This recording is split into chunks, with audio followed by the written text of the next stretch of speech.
توفیق ایسی ملے مجھ کو پیاری، کرتا رہوں پوری ہر ذمہ داری۔ الحمدللہ رب العالمین والصلاة والسلام علی سید المرسلین، اما بعد فاعوذ باللہ من الشیطان الرجیم، بسم اللہ الرحمن الرحیم۔ الصلاة والسلام علیک یا رسول اللہ وعلی آلک واصحابک یا حبیب اللہ۔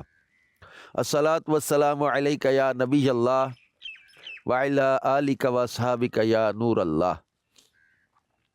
مدنی چینل کے ناظرین، حدیث پاک کا مفہوم ہے جو روزانہ 500 بار مجھ پر درود پڑھے وہ کبھی محتاج نہ ہوگا۔ صلو علی الحبیب صلی اللہ علی محمد صلی اللہ علیہ وآلہ وسلم۔ مدنی چینل کے ناظرین، آپ مدنی چینل کا سلسلہ دیکھ رہے ہیں عظیم دور، اسلام کی فتح و نصرت اور اعلاء کلمت الحق کے لیے اللہ پاک ہر دور میں اپنے کچھ بندوں کو منتخب فرماتا ہے، جن میں ایک نام عظیم مجاہد اسلام، عاشق رسول، سلطان الاسلام والمسلمین، خادم الحرمین الشریفین، الملک الناصر ابو المظفر سلطان صلاح الدین یوسف بن ایوب رحمۃ اللہ علیہ کا بھی ہے۔ والد گرامی کا نام امیر نجم الدین ایوب تھا، جبکہ بعض کے نزدیک ایوب ان کے دادا کا نام ہے، اسی نسبت سے ایوبی کہلائے۔ ایوبی نسبت کی وجہ سے بعض لوگوں کو غلط فہمی ہوئی کہ آپ کا تعلق حضرت ابو ایوب انصاری سے ہے، حالانکہ آپ کا پورا خاندان نسلاً کرد ہے۔ کرد کا شمار آریائی قوم سے ہوتا ہے۔ 7ویں صدی عیسوی میں مشرب اسلام ہوئے۔ کردوں کی اکثریت ترکی، عراق، شام اور ایران کے علاقوں میں اب بھی آباد ہے۔ تو سلطان صلاح الدین ایوبی رحمۃ اللہ علیہ کے آبا مشرقی آذربائیجان کے رہنے والے تھے۔ ان کا تعلق قبیلہ ہزانیہ کی ایک شاخ روادیہ سے ہے جو کردوں کا ایک بڑا قبیلہ ہے۔ آپ کے دادا اپنے دونوں بیٹے نجم الدین ایوب اور اسد الدین شیر کے ساتھ اپنے علاقے سے سکونت ترک کر کے پہلے بغداد اور پھر قلعہ تکریت منتقل ہوئے۔ تو قلعہ داری کی آپ کے والد صاحب کو ذمہ داری دی گئی تھی۔ یہی قلعہ تکریت میں سلطان صلاح الدین ایوبی کی پیدائش ہوئی۔ قلعہ تکریت دریائے دجلہ کے مغربی کنارے بغداد اور موصل کے درمیان واقع ہے۔ جب پھر آپ کے والد صاحب نے قلعہ داری ترک کی اور اپنے بھائی کے ساتھ عماد الدین زنگی کے پاس چلے گئے، جہاں ان دونوں بھائیوں کو بہت عزت سے نوازا گیا۔ عماد الدین زنگی کے بعد ان کے بیٹے سلطان نور الدین زنگی کا بھی بھرپور اعتماد دونوں بھائیوں کو حاصل رہا، یعنی سلطان صلاح الدین ایوبی کے والد اور چچا، ان کو سلطان نور الدین زنگی کا اعتماد بھی حاصل رہا۔ مدنی چینل کے ناظرین، سلطان صلاح الدین ایوبی رحمۃ اللہ علیہ ابتدا سے ہی نہایت جری، بہادر اور دلیر واقع ہوئے۔ کم عمری میں ہی جنگی ساز و سامان کی مہارت اور گھڑ سواری میں اس قدر دسترس حاصل کر چکے تھے کہ بڑے بڑے بہادر اور سورما دیکھ کر ورطہ حیرت میں پڑ جاتے۔ عقل مند و دانا لوگ آپ کی پیشانی سے ٹپکتی ذہانت اور فطانت کے آثار کو دیکھ کر کہا کرتے تھے، نجم الدین کے گھر آفتاب پیدا ہوا ہے۔ قاضی بہاؤالدین ابن شداد کہتے ہیں، سلطان نے مجھے خود کہا کہ مصر آنا میری مرضی سے بالکل نہیں ہوا، بلکہ میرا معاملہ بالکل وہی ہے قرآن مجید میں بیان کیا گیا، وَعَسَىٰ أَن تَكْرَهُوا شَيْئًا وَهُوَ خَيْرٌ لَكُمْ، اور قریب ہے کہ کوئی بات تمہیں ناپسند ہو حالانکہ وہ تمہارے حق میں بہتر ہو۔ تو مصر کی زمام مملکت ملنے کے بعد یہ بات دل میں بیٹھ گئی کہ اللہ پاک نے مجھے بیت المقدس کی فتح کے لیے منتخب فرمایا ہے۔ یعنی وہ دور وہ تھا کہ جب سلطان صلاح الدین ایوبی رحمۃ اللہ علیہ کی مرضی نہیں تھی مصر آنے کی۔ آج ہمیں بھی بعض اوقات کوئی ذمہ داری ملتی ہے، کوئی کام ہمارے ذمہ لگتا ہے، بعض دل نہیں مان رہا ہوتا، ہمارے کوئی بڑے یا نگران یا ہمارے کوئی والد صاحب یا ہمارے پیر صاحب ہمیں حکم دیتے ہیں، ہمارے استاد کو ہمیں حکم دیتے ہیں، تو ہمارے بعض اوقات لگتا ہے کہ میں اس کام کے لیے نہیں، یا میرا میچ نہیں کر رہا میری طبیعت سے، تو سم ٹائمز ہم جو ہے وہ اعتراض یا اس پر جو ہے نا وہ تبصرے کرتے ہیں۔ اب سلطان صلاح الدین ایوبی رحمۃ اللہ علیہ کی مرضی نہیں تھی، لیکن چونکہ حکم تھا اطاعت کی، لیکن وہاں جا کر آپ نے فرمایا، میں وہاں آ کر سمجھا کہ اللہ پاک نے جو قرآن پاک میں فرمایا کہ قریب ہے کہ کوئی بات تمہیں ناپسند ہو حالانکہ وہ تمہارے حق میں بہتر ہو، اس وقت ان کو ناپسند تھا مصر آنا، لیکن اللہ نے وہاں ایسا سلسلہ بنا کہ مصر کی ذمہ داری آپ پر آئی، پھر آپ رحمت اللہ علیہ نے جو ہے وہ آگے بڑھ کر کس قدر دین کی خدمت کی۔ سلطان نور الدین زنگی رحمۃ اللہ علیہ نے بیت المقدس آزاد کروانے کا ارادہ کیا اور کئی کوششیں بھی کی، لیکن زندگی نے وفا نہ کی، اور آپ 569 ہجری میں دنیا سے چل بسے۔ آپ کے اس ارادے کی تکمیل آپ کے ہی تربیت یافتہ سلطان صلاح الدین ایوبی رحمۃ اللہ علیہ نے 583 ہجری میں کی۔ بیت المقدس پر قبضے کے وقت دشمنوں نے جو خون ریزی کی تھی، اس کے بالکل برعکس سلطان نے نہایت فراخ دلی سے کام لیا اور کسی پر ظلم اور زیادتی نہ کی۔ 10,000 افراد تو ایسے تھے جن کا فدیہ خود سلطان نے ادا کیا، وہ قیدی بن گئے تھے۔ ایسے لوگوں کو سلطان نے خود آزاد کروایا، خود فدیہ ادا کر کے۔ بعض مغربی مفکرین خود لکھتے ہیں کہ اتنی بڑی فتح کے باوجود کسی ایک فرد پر بھی سلطان نے کوئی زیادتی نہیں کی۔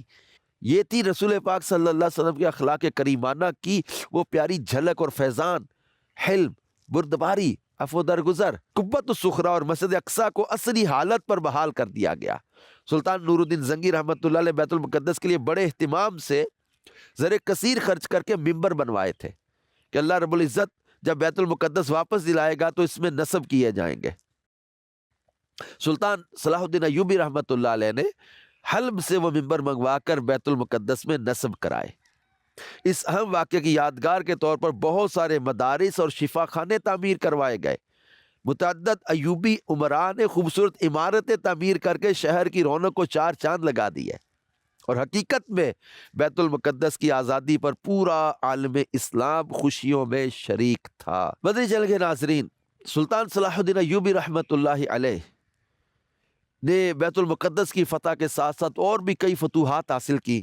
اسلام کے لیے آپ کی سچی کڑن اور کوششوں کے بدولت اللہ پاک کے کرم سے کئی قلعے اور علاقے آپ نے فتح کیے اور وہاں اسلام کا پرچم شان و شوکت سے لہرایا۔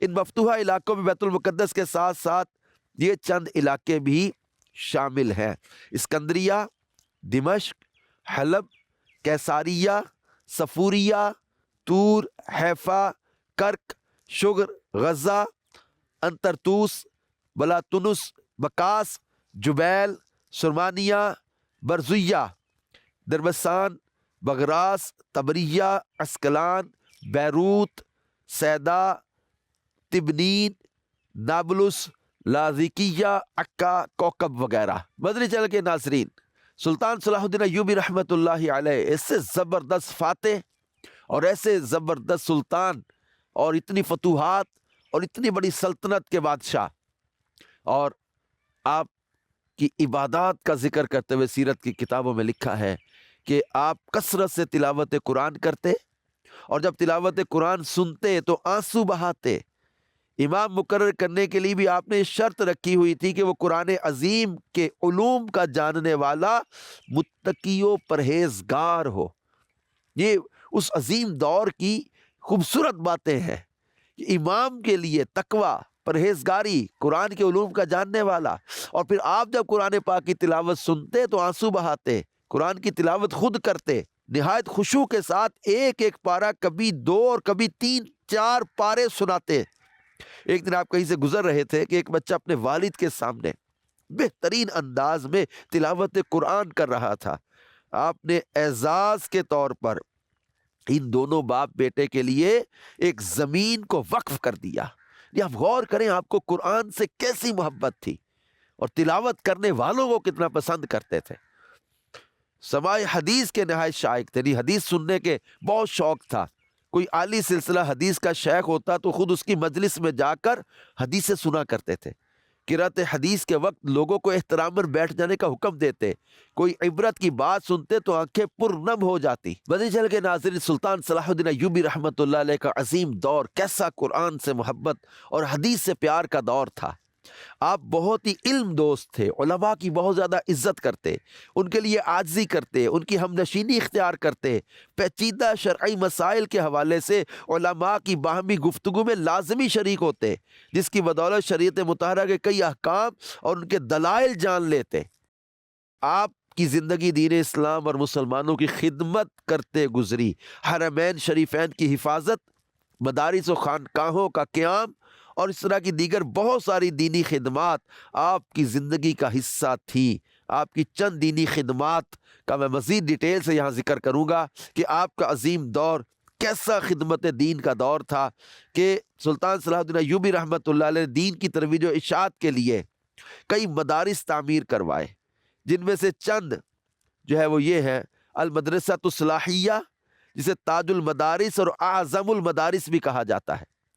اس کے علاوہ کرافہ صغریٰ یعنی مصر میں المدرسۃ المجاورۃ للامام الشافعی، قاہرہ میں المدرسۃ المجاورۃ للمشہد الحسینی، المدرسۃ للحنفیہ جو بعد میں سیوفیہ کے نام سے مشہور ہوا، المدرسۃ لابن زین التجاری للشافعیہ کہ جو بعد میں شریفیہ کے نام سے مشہور ہوا، نیز مصر میں المدرسۃ للمالکیہ بھی بنوایا جو بعد میں کمہیہ کے نام سے مشہور ہوا۔ ان کے علاوہ دیگر کئی مدارس کا قیام عمل میں لایا گیا، اور ساتھ ہی ہر مدرسے کے لیے الگ الگ زمین وقف کی تاکہ اس سے حاصل ہونے والی پیداوار سے مدارس کا نظام بہترین انداز میں چل سکے۔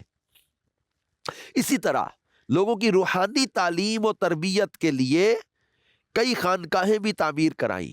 انہی میں سے مصر کی مشہور خانقاہ سعید السعداء بھی ہے، جبکہ جسمانی امراض کے لیے شفا خانے بھی تعمیر کروائے۔ بس چل کے ناظرین آپ غور کریں کیسا عظیم اور خوبصورت دور تھا، علم کی خدمت، علماء کی خدمت، مدارس قائم کیے جا رہے ہیں، شفا خانے یعنی ہاسپٹل بنائے جا رہے ہیں، جسمانی امراض کے علاج کے لیے بھی ہاسپٹل بن رہے ہیں، روحانی امراض کے علاج کے لیے خانقاہیں قائم کی جا رہی ہے تاکہ لوگوں کو قلب کی صفائی نصیب ہو، سوچوں کی پاکیزگی نصیب ہو، تقوی نصیب ہو، اللہ کی معرفت نصیب ہو۔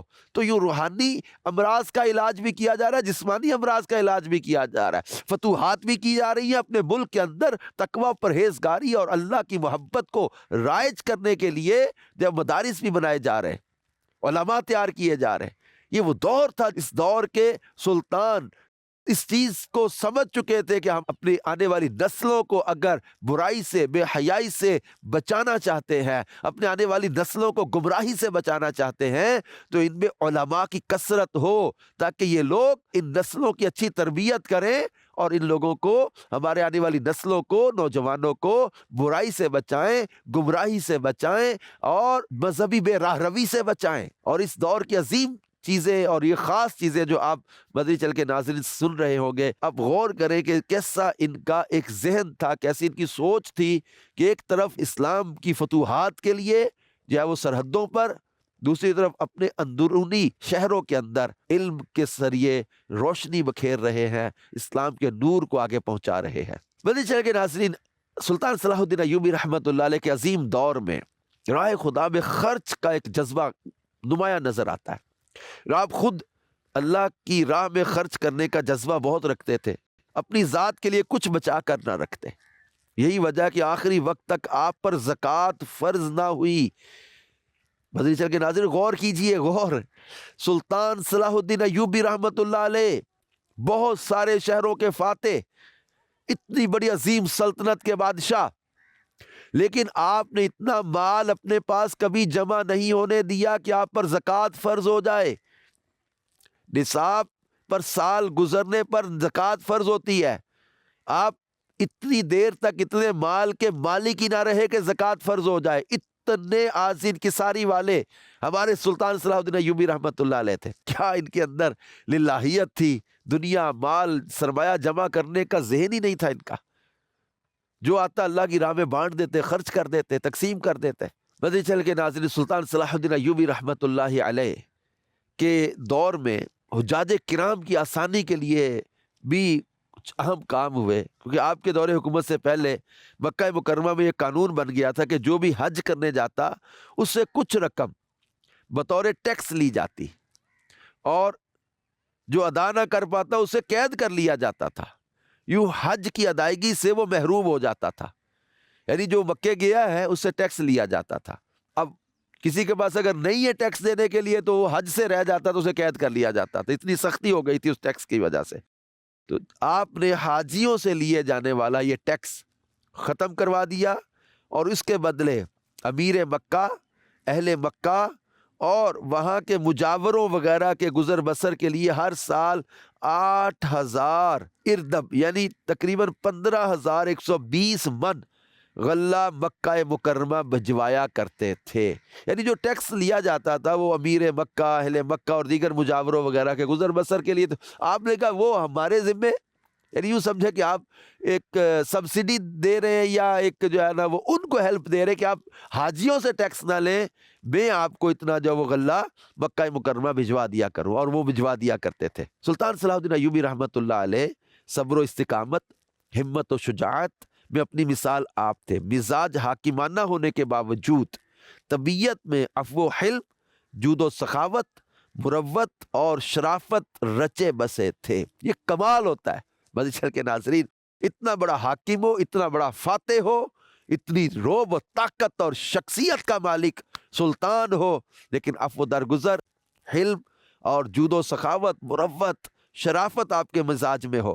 اور قاضی ابن شداد لکھتے ہیں ہفتہ میں 2 بار پیر و جمعرات کو اذن عام ہوتا، علماء، فقہا، قاضی، اہل مقدمہ حاضر ہوتے، بڑے چھوٹے امیر غریب سب کو اجازت ہوتی، سفر و حضر میں کبھی اس معمول کو ترک نہ فرمایا۔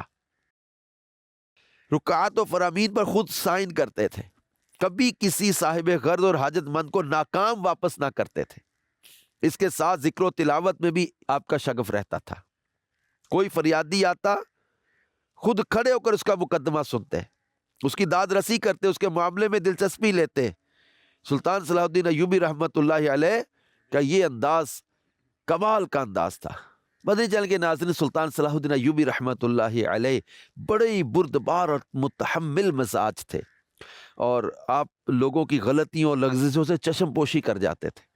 ایسے جب وہ آپ بردبار تھے کہ ایک مرتبہ محفل میں پانی مانگا، خادم پیش نہ کر سکے، دوسری بار مانگا، 5 بار طلب کیا، پھر فرمایا دوستو میں پیاس سے مرا جا رہا ہوں، اتنے میں پانی پیش کیا تو آپ نے پانی نوش فرما اور تاخیر پر کچھ نہ کہا۔ اب بیمار تھے، ان دنوں میں غسل کے لیے پانی گرم کروایا تو پانی زیادہ گرم تھا، خادم سے ٹھنڈا پانی مانگا، اس سے پانی لاتے ہوئے آپ کے اوپر وہ برتن پانی کا گر گیا، ٹھنڈے پانی سے آپ کو بہت تکلیف پہنچی، طبیعت بھی بگڑ گئی، لیکن خادم کو کچھ نہیں کہا۔ یہ رسول پاک صلی اللہ علیہ وسلم کی پیاری ادائیں ہیں جو ہمارے ان سلطانوں میں نظر آتی تھی، ان بادشاہوں میں نظر آتی تھی۔ حضرت انس رضی اللہ تعالیٰ فرماتے ہیں میں 10 سال رسول پاک صلی اللہ علیہ وسلم کی خدمت میں رہا، آپ نے کبھی مجھے یہ نہیں فرمایا کہ انس یہ کیوں کیا، ایسے بردبار۔ اچھا، یہ نہایت شریف النفس بھی تھے سلطان صلاح الدین ایوبی، رقیق القلب بھی تھے اور درد مند انسان بھی تھے، کسی پر ظلم برداشت نہیں کرتے تھے۔ ایک مرتبہ ایک غیر مسلم بڑھیا آہو بکا کرتی آئی اور کہا کہ میری بچی کو آزاد کرواؤ، ڈاکو اسے خیمے سے اٹھا کر لے گئے ہیں۔ سلطان نے کہا کہ پتہ کرو، تو ترس آ گیا، آنکھیں نم ہو گئی، ایک غیر مسلم بڑھیا کی بیٹی ڈاکو اٹھا کر لے گئے۔ سلطان رونے لگ گئے اور کہا پتہ کرو، بازار میں پتہ کیا کہ بیچا گیا اس کو، آپ نے حکم دیا جس شخص نے اسے خریدا ہے اسے منہ مانگی رقم دے کر اس کی بچی واپس لاؤ۔ کچھ ہی دیر میں بچی ماں کے پاس تھی، بڑھیا زمین پر گری، دیر تک شکریہ کے کلمات ادا کرتی رہی، پھر اپنی بچی کو لے کر اپنے گھر لوٹ گئی۔ یہ تھا ہمارے سلطان صلاح الدین ایوبی رحمۃ اللہ علیہ کا اخلاق، یہ تھا آپ کا رقیق القلب ہونا، اور یہ فریاد کسی کی سن کر اس کی داد رسی کرنا۔ سلطان صلاح الدین ایوبی رحمۃ اللہ علیہ جو ہے وہ 27 صفر المظفر بدھ کے روز قرآن پاک کی تلاوت سنتے ہوئے آپ کا وصال ہوا۔ اس وقت آپ کی عمر 57 سال تھی۔ تو یہ سلطان صلاح الدین ایوبی رحمۃ اللہ تعالی علیہ کا وہ مبارک دور تھا جس دور میں اسلام کو اللہ نے اتنی فتوحات عطا کی، اسلام کو اتنی عزت عظمت عطا کی۔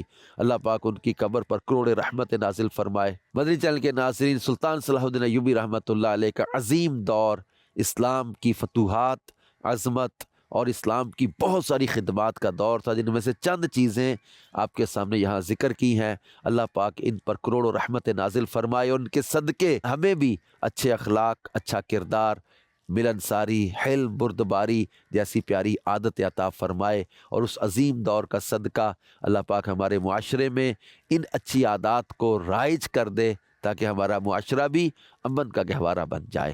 آمین بجاہ خاتم النبیین صلی اللہ علیہ وآلہ وسلم. توفیق ایسی ملے مجھ کو پیاری، کرتا رہوں پوری ہر ذمہ داری.